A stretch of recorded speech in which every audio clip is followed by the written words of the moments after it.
My wife liked to see plays, and so we camped at Emigrant Lake, slept out in sleeping bags.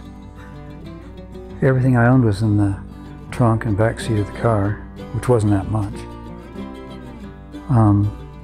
I'd worked for legal aid in Portland for a little over a year. I was 26 years old.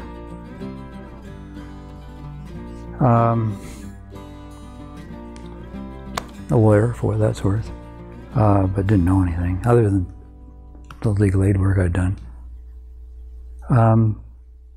So we camped out at Emigrant Lake in sleeping bags, and then we saw a play and looked around the town and thought, gosh, this would be a neat place to live. So we moved here.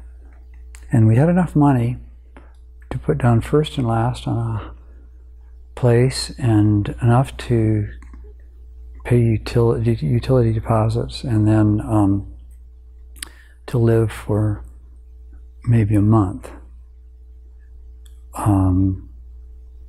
But when I say live, I mean a pot of lentil stew, a loaf of bread, a bottle of cheap red wine, you know, that would last for several days.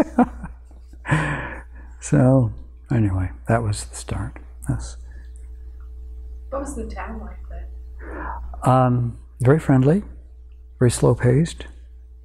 There weren't any yuppies yet. Of course, yuppies hadn't been invented. Some long hairs, and my hair was long. My wife's hair, you know, we weren't hippies. We worked. I mean, we had to work. I don't know how hippies survive without an income. We had to have an income. We had to pay rent. So I opened a law office in my house, and I was greeted. The city attorney walked over to introduce himself, shake hands with me, welcome you to the town. People were so welcoming. I mean, we're just total strangers, you know. I remember no one came, of course. I'd set out a shingle and no one came. And then finally someone called and asked if I could see him on a Saturday, and my wife, who was answering the phone, said, "Oh, I'm sure he would. You're his first client." So of course the person never came, and when I had a single client, and now it's getting urgent, I had to go to work in Medford, and that was commuting, and she got a job at KOBI TV as a receptionist, and so we had an income enough to live on, and but anyway, that's my story. As far as Ashland goes, it evolved by an influx of people who'd grown up in the 60s, who'd gone to college in the 60s, and people who were innovative and were well received by the community, and yeah, we had liberal ideas and we were idealistic. I remember I attended the first meeting of the Ashland Food Co-op, which didn't have a place at the time, and what else? There were, you know, the credit. We had our own credit union at one point. I can't remember what happened to it. I think it merged into the Rogue Valley Credit Union. But anyway, people were concerned about just living a harmonious life, I guess the best way to describe it. Actively involved in the schools. Teachers were wonderful.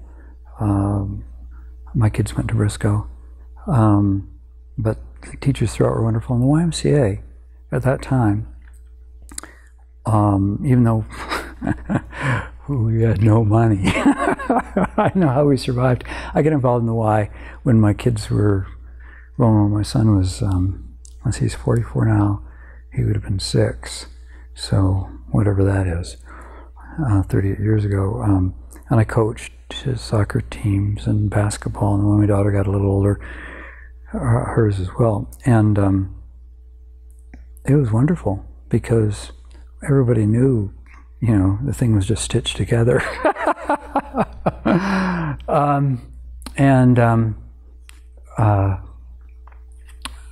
There was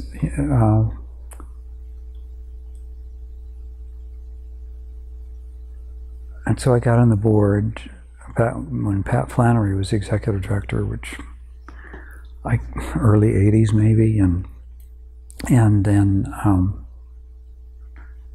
my God, I'm going to forget her name, and she was very sweet, and I've seen her twice recently. Anyway, when Pat left, she became executive director. Carol Jensen, yeah. And we continued to stitch things together until, anyway, then eventually we received a donation of land so we could have soccer fields, but we didn't have the money to create the fields. I remember I bought the nets. By then I was a lawyer making a living, and I could afford to buy, you know, a few soccer nets. God, it was wonderful. What a wonderful place for kids to grow up, and just a wonderful community, so harmonious, and you know, no acrimony. It was, I don't remember being involved in politics, although I was on the city council for, filled out a term, a vacant term, and then we adopted our first comp plan, and had our first drought, our first flood. And then I was elected Municipal Judge, and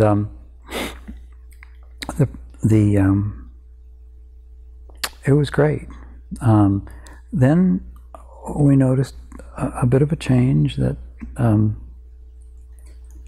there began to be what I would describe as a drug problem, more kids using drugs, and transients.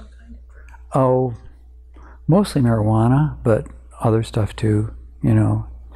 And transients started to come. The first year as judge, the police knew all the transients because there were only 4, 5, maybe 6 transients in Ashland. It was in 1979 when I first took office, and then it's such an odd event where people of means started to move in too. And that would be later, maybe in the 80s or early 90s. And so you had property values rising, and so you had better restaurants and more interesting boutique shops, and more money floating through town, but not filtering down too far. We became more like another tourist town, and that's the way I would describe Ashland today, as a tourist town. But you know, with some wealth, I mean, we've had some amazingly generous people. I mean, just remarkably generous people who've donated money to the Y and to the hospital and to the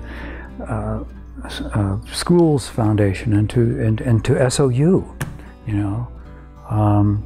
And so we've benefited, we've evolved, we've matured. By we, I mean Ashland. And you know what? You have to take the bad with the good, and I'd say there's more good than bad. But you know, definitely when I go to the Y and I see that facility, it's amazing. And it wouldn't have been possible without the generosity of people with the means to donate.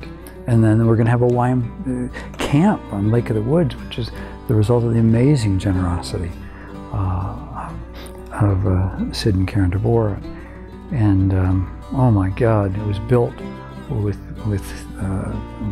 financial help, and the last $150,000 had to be borrowed, and Alan DeBoer co-signed the loan personally. He was good for the money. I don't know if anybody else on the board was. I know I wasn't at that time. And